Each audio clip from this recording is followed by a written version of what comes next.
Assalamualaikum warahmatullahi wabarakatuh. Halo anak-anak semuanya, apa kabar hari ini? Semoga kalian semua sehat dan tetap semangat belajar ya.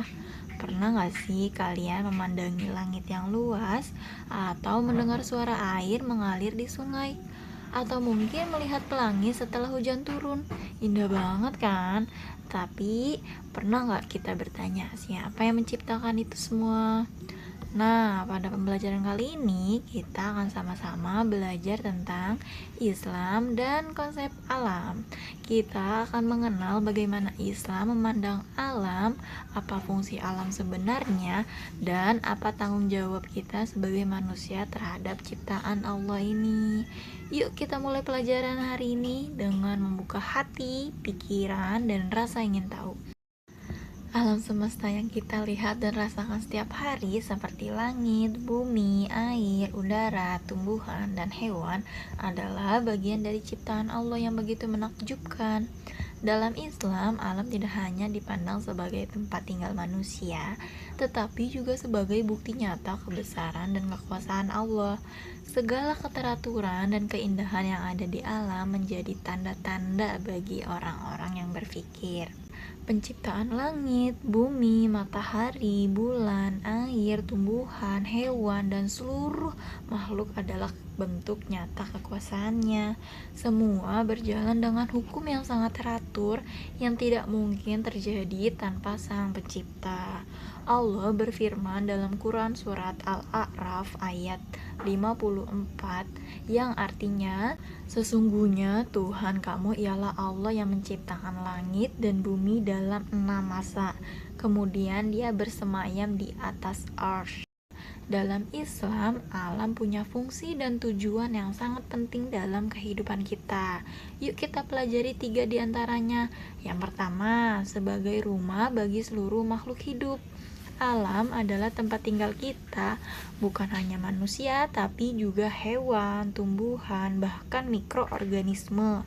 Allah menciptakan bumi dengan segala isinya agar bisa digunakan sebagai tempat hidup yang nyaman dan seimbang. Yang kedua, sebagai bahan renungan atau tadabur dan bukti keesaan Allah. Kalau kita perhatikan, semua di alam ini berjalan dengan sangat teratur. Matahari terbit dan tenggelam tepat waktu, tumbuhan tumbuh dari benih kecil. Semua itu adalah tanda-tanda kebesaran Allah. Maka dengan melihat alam, iman kita bisa jadi makin kuat. Yang ketiga, sebagai sumber ilmu pengetahuan, alam bisa kita pelajari. Dari alam kita tahu tentang musim, tumbuhan obat, cara kerja air hujan, hingga teknologi. Itu sebabnya banyak ilmu pengetahuan yang muncul dari orang-orang yang mau mengamati alam dengan sungguh-sungguh. Dalam Islam, manusia diberi kehormatan dan tanggung jawab besar sebagai khalifah, wakil, atau pemimpin di bumi. Ini berarti manusia memiliki peran bukan hanya sebagai penghuni bumi, tetapi juga sebagai pengelola yang bertanggung jawab menjaga, memelihara, dan memanfaatkan alam secara bijaksana sesuai petunjuk Allah. Yang pertama, menjaga kelestarian alam. Manusia wajib melestarikan lingkungan, bukan merusaknya.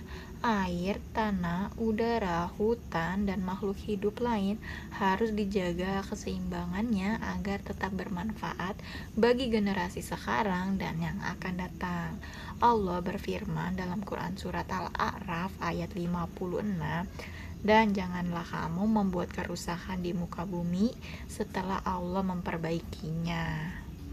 Yang kedua, mengelola alam dengan bijaksana. Sebagai khalifah, manusia diberi izin untuk memanfaatkan alam, tetapi harus dilakukan dengan penuh tanggung jawab. Islam mengajarkan untuk tidak berlebihan, tidak serakah, dan menghindari pemborosan. Dalam Quran surat Al-A'raf ayat 31, makan dan minumlah, tetapi jangan berlebihan. Sesungguhnya Allah tidak menyukai orang-orang yang berlebih-lebihan. Yang ketiga, mencegah dan mengurangi kerusakan. Manusia bertanggung jawab untuk tidak hanya tidak merusak, tetapi juga memperbaiki kerusakan lingkungan. Misalnya melalui kegiatan reboisasi, pengurangan sampah, dan pelestarian habitat. Dalam Quran Surat Al-A'rum ayat 41, telah tampak kerusakan di darat dan di laut disebabkan karena perbuatan tangan manusia. Yang keempat, menanamkan nilai tauhid dalam kehubungan dengan alam. Sebagai hamba Allah dan khalifahnya, manusia harus menyadari bahwa menjaga alam adalah bagian dari ibadah. Alam adalah amanah dari Allah yang akan dipertanggungjawabkan. Dalam Quran Surat Al-Ahzab ayat 72, sesungguhnya kami telah menawarkan amanat kepada langit, bumi, dan gunung-gunung, tetapi semuanya enggan untuk memikulnya, dan manusialah yang memikulnya. Yang terakhir, meneladani Rasulullah dalam memperlakukan lingkungan. Rasulullah sangat menghargai kebersihan, hemat air, menyayangi hewan, dan melarang perusakan tanaman atau sumber daya alam secara sia-sia. Teladan beliau adalah contoh konkret menjalankan tugas khalifah.